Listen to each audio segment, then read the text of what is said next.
21 साल की उम्र तक फिरोज 3 बार जिंदा। वर्टी फ्रॉग लिखते हैं कि फिरोज की हंसमुख प्रकृति लोगों को आकर्षित करती। वो हर उम्र के लोगों से जुड़ते थे। 1930 के दशक में वो पढ़ाई के लिए लंदन गए। वहीं इंदिरा से मुलाकात हुई। लंदन के सर्वसामों में दोनों ने भारत की स्वतंत्रता और भविष्य के बारे में बातें की।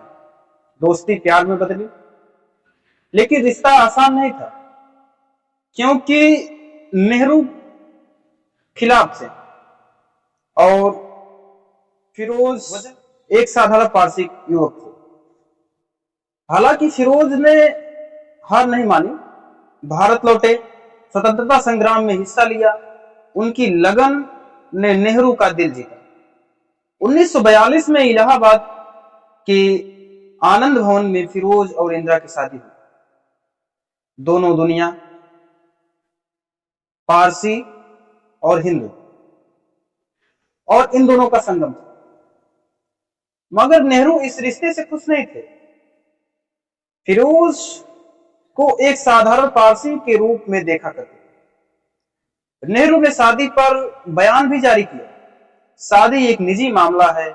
मेरा मानना है कि माता पिता को सलाह देना चाहिए, लेकिन अंतिम फैसला दोनों का होना चाहिए। इंदिरा और फिरोज को मैंने स्वीकार किया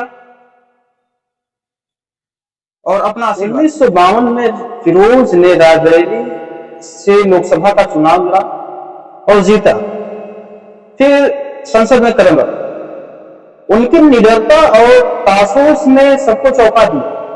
वर्टी फ्रॉग उनकी 3 उपलब्धियों का जिक्र करते हैं: मुद्रा केस, जीवन बीमा और प्रेस स्वतंत्रता।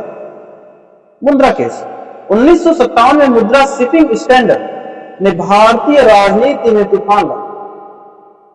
फिरोज ने इस घोटाले को उजागर किया, जिससे उद्योगपति और सरकारी अधिकारियों का संगठन।